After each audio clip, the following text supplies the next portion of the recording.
Din Dobrogea până în Maramureș, de pe malul Dunării până pe versanții munților Apuseni, România ascunde locuri unde timpul se oprește și mâncarea are gustul de odinioară.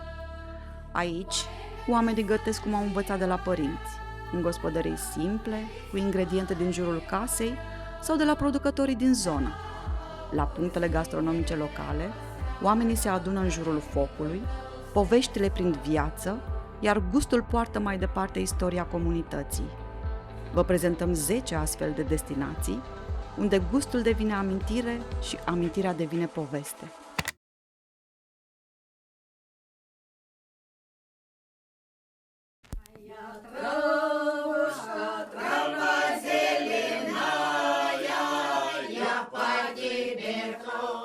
În Jurilovca, printre ape și stuf, găsești o lume care trăiește din pescuit și din tihna zilnică.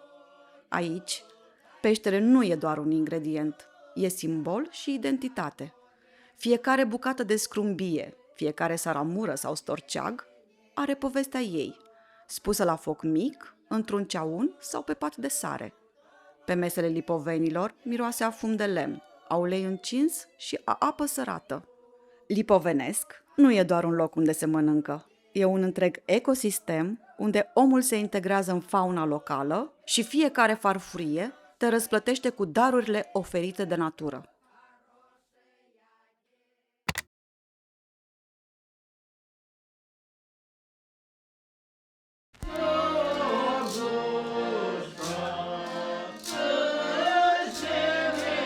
La câțiva pași de Dunăre, în comuna Ghindărești, printre peisaje familiare, ne sare în ochi o gospodărie aparte cu aer marinăresc. Mirosul irezistibil și albastrul viu colorat ne invită ca pe niște pirați atrași din comorile din adâncuri și astfel pătrundem în inima gospodăriei la Grișa. Aici vei fi întâmpinat cu zâmbetul pe buze de familia Matei, care te va purta cu căldură în tradițiile culinare și obiceiurile lipovenești. Ziua începe pe apă, cu năvoadele aruncate în zori, continuă cu picnicuri pe malul Dunării și se încheie cu arome și povești ce curg odată cu fluviul. Scrumbia afumată, zacusca de pește și icrele fine sunt gătite cu aceleași mâini care ridică plasele din valuri. La Grișa, fiecare gust vine din Dunăre și fiecare clipă rămâne suspendată în timp.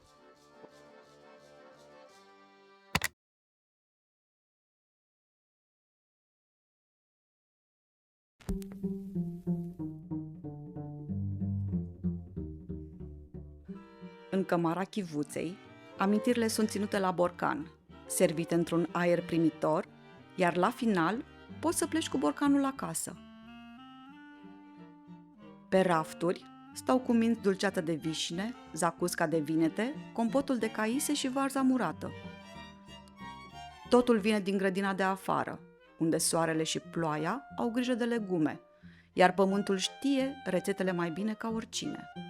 Și dacă tot am pomenit de rețete, ești invitat să servești celebrele sărmăluțe în foi de varză, așa cum numai Chivuța știe să le facă.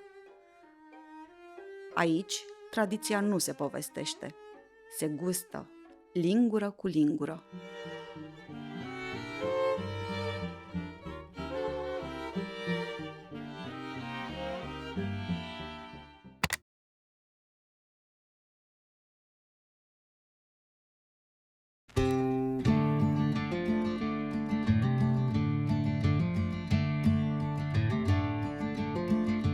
Satul Cobor pare desprins dintr-o poveste veche, dealuri blânde, case cu pridvor și drumuri care duc mereu spre o curte deschisă.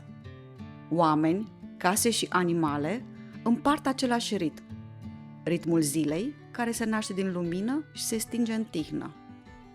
În bucătărie, lemnul se întâlnește cu inoxul, iar rețetele bunicii prind formă nouă, fără să-și piardă sufletul. În inima satului, șura în bucate păstrează spiritul gospodăriei românești, dar îl îmbracă în rafinament.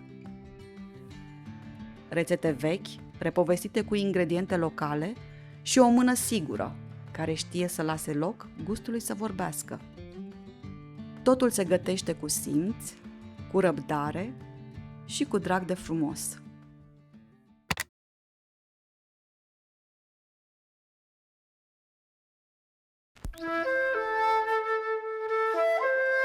În țara Zarandului, liniștea se frânge doar de foșnetul pădurii și de clocotul din ceaun.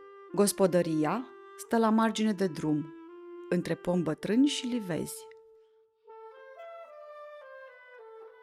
Aici, oamenii se trezesc odată cu soarele, pun lemne pe foc și scot din grădină ce le trebuie.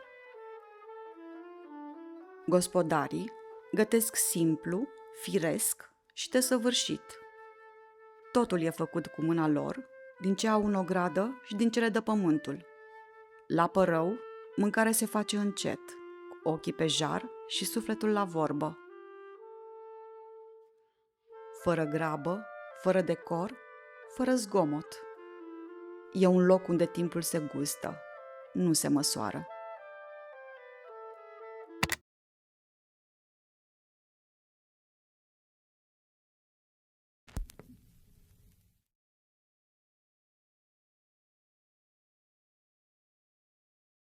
Ca la mama acasă, în Băița, mirosul de pâine proaspătă și lemnul din sobă te duc direct în copilărie. Aici se gătește cu zâmbet, se povestește printre oale și se gustă din lingură. Lipii, tocăniță, supă de pui și prăjituri ca la mama acasă. Gospodina frământă, povestește și zâmbește în timp ce mâncarea prinde viață. Nimic nu-i sofisticat, dar totul e plin de rost. Mâncare gătită cu sinceritate, căldură și drag, pentru oameni dragi. E locul unde simplitatea este mai gustoasă ca orice rafinament, iar gustul copilăriei este pus pe masă.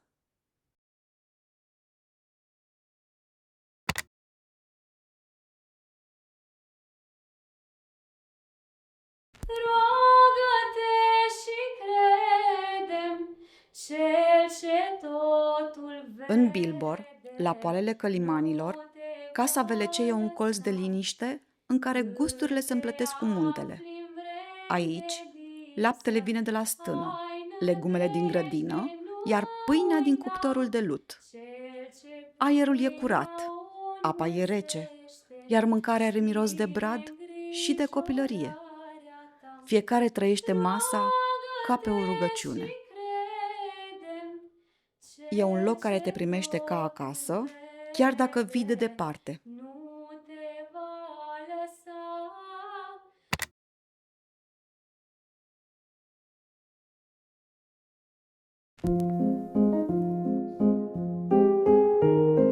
La Moșie e despre mâncare cu gust și dealuri cât cuprinde priveliștea. E un loc cu rânduială, dar și cu voie bună, unde bucatele sunt delicioase, iar ospitalitatea vine natural, ca respirația. Aici, mâncarea la ceaun este parte din peisajul gastronomic local. Rasol de vită, iepure gătit în vin, miel la proțap și renumitele deserturi cu specific românesc sunt preparate la foc de lemne și cu povești între tăieturi. Odată ce ajungi la Moșie, un lucru e cert: n-ai cum să pleci nesătul.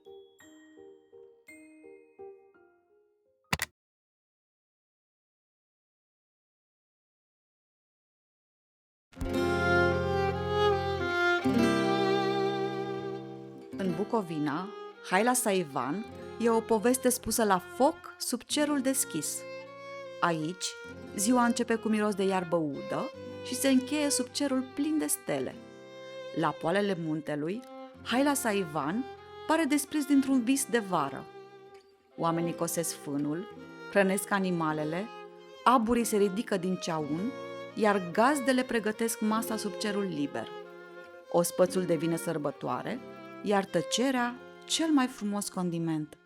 Când noaptea se lasă, jarul rămâne aprins, iar poveștile se spun fără cuvinte. Haila sa Ivan nu e o invitație, e o stare, una în care gustul, liniștea și focul se amestecă într-un singur dor.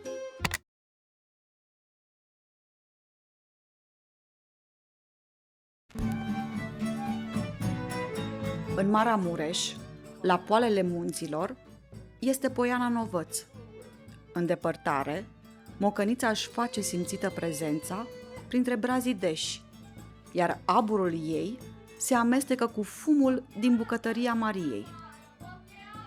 Maria gătește ca odinioară, cu mâini sigure și blânde, în timp ce muntele își schimbă culorile. Într-un singur peisaj se coc plăcinte, se gătește cu bun gust și se zâmbește sincer. În Poiana Novăț, fericirea nu se discută, ci se trăiește, cu lingura în ceaun și cu inima liniștită, iar mâncarea are gust de poveste spusă la gura sobei.